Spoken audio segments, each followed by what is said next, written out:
You have said he was a friend who stood up for you, who stood up for working people. We now celebrate a man who would stand up and be counted, a man of courage and therefore a disciple of the Lord. He was a servant leader, stirring words, and an apt description of the man Vernon Glean as described by Nolly Clark at Glean's funeral service at the Holy Trinity Cathedral in 2000. Born in 1927, Vernon Glean worked at the Port of Spain docks from the age of 19 in 1946. By 1967, he was the first vice president of the Seamen and Waterfront Workers Trade Union, and in 1969, Comrade Glean became the President General of the Seamen and Waterfront Workers Trade Union. His elevation to the presidency was purely coincidental. He was elevated to the position of first vice president almost by persuasion. He was a simple person who, like myself, enjoyed the finer things in life. He liked to have a lot of fun and socialize and so on. But because of his understanding, I would say, of his fellow workers and his genuine intention to serve them, he was almost forced into office. Something happened within the body, to some extent to which I was involved, and Spencer resigned, and Glean, as first vice president, was automatically placed in the position to act as president. His leadership in the trade union movement well established, Glean was selected on 2 occasions to serve his country as an independent senator, from 1971 to 1976 and again from 1981 to 1986. Glean's many contributions during his parliamentary terms demonstrated a commitment to country and the working class. His was a determination to ensure that the rights of workers and the lower strata of society were always given voice in the highest decision-making organ of the country. This was evidenced by his contributions in the Senate on bills that impacted the working class. Most notably, his untiring efforts to have the Severance Pay Act passed in 1985. He was the voice of labor in the Senate.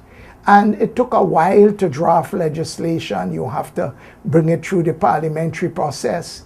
And I have no doubt in my mind, while it may not have been reported a lot in the media, I have had discussions with the former Senator Glean, and he played a role in ensuring that that law was enacted and which became effective in 1985. Vernon Glean, as I said, was always a down-to-earth person, and he always spoke on behalf of the working class. And each and every time he would have made an utterance, it was always in the interest of trying to protect and project the rights of the working man and the working population. And I think that is what would have characterized him. Most of the time that he served, and he confined his presentations to what he knew best, which was the problems confronting the working class. So in fact, he did make a very valuable contribution in the Senate towards the working class movement in Trinidad and Tobago. He seldom went outside of his turf. And I think that in itself brought him the respect and admiration of his colleagues both in the trade union movement and the Senate. Glean's commitment was to the people of Trinidad and Tobago, and he fulfilled this personal mandate in many ways. Serving as a member of the Port of Spain Rotary Club and a founding member of the Trinidad and Tobago Association of Retired Persons.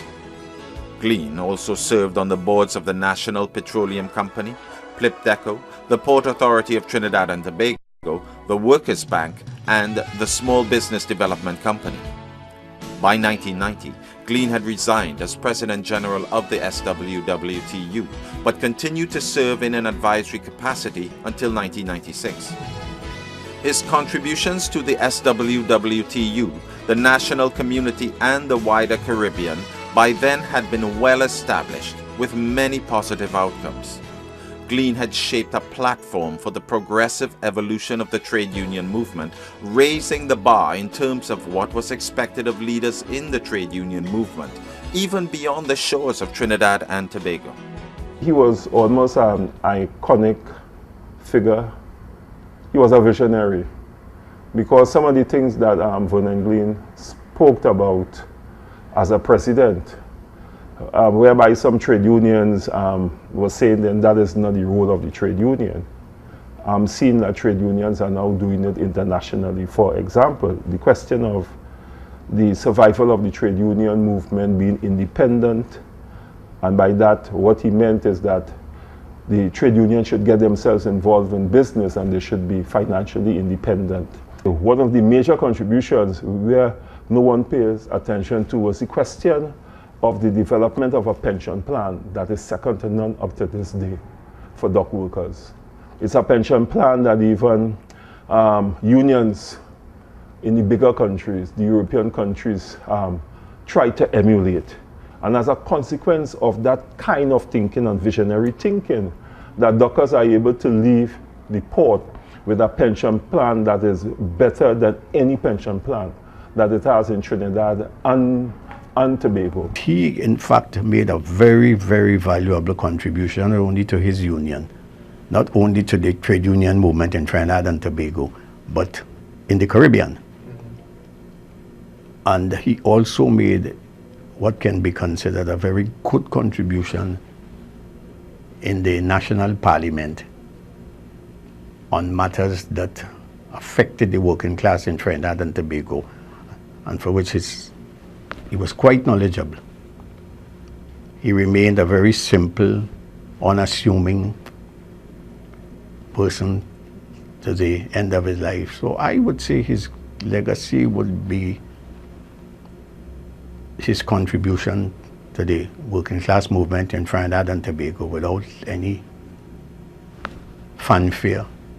Vernon Glean was one of the most effective trade union leaders. Vernon Glean was not the traditional type of trade union leader. He was a deep thinker, a quiet person, more of an introvert personality. Extremely effective in his judgment. He made extremely good decisions. He exercised an abundance of caution before he spoke, and also his role as both President General of the Seamen and Waterfront Workers Trade Union, also as a senator, and of course Secretary General of the Caribbean Congress of Labor. He has made an impact in the labor relations field. I will say as the president of Labor Congress, the Caribbean Congress of Labor, that was one of his single moments where he took over the presidency. And what he attempted to do as the president was to mold all the Caribbean trade unions into one vision. He was really a Caribbean man. So that his leadership at that time resulted in building relationships with the governments within the Caribbean. And he was able, as the president of the Caribbean Congress of Labor, to go and knock on any prime minister's door and have conversation with those prime ministers. In 1991, Glean was honored with the Shakonia Medal Gold for his sterling contributions to the people of Trinidad and Tobago. Glean stood out as a leader in all spheres of life. His was a life journey in selfless devotion to the upliftment of the people of Trinidad and Tobago. Quietly, he made his mark on the national stage. A decent, respectable, honest, genuine human being who served his members and by extension the trade union movement in a manner that in a very satisfactory manner that we can be all, as a human body, that we can be proud about. Based on what is going on now in the trade union movement, we will be so much better off if we can emulate the qualities of trade union leaders like Vernon Glean. Seamen and Waterfront Workers Trade Union today runs an effective union. They have business investments. And I would tell you, as part of the legacy, this is where former Senator Vernon Glean made his valuable contribution. I have been able to learn so many things from Vernon Glean, because who I am today in terms of how I approach negotiations, how I approach trade unionism, right, has to do with Vernon Glean and the manner in which he conducts himself as a president of a union. He had a practical, common sense approach and people's approach to matters. And he always attempted to put himself in the other person's shoe in order to arrive at any decision. And his approach was always that you need to dialogue with your employers, because when the dialogue stops, is then you have confrontation. And as long as there's dialogue, you should be able and will be able to find a resolution.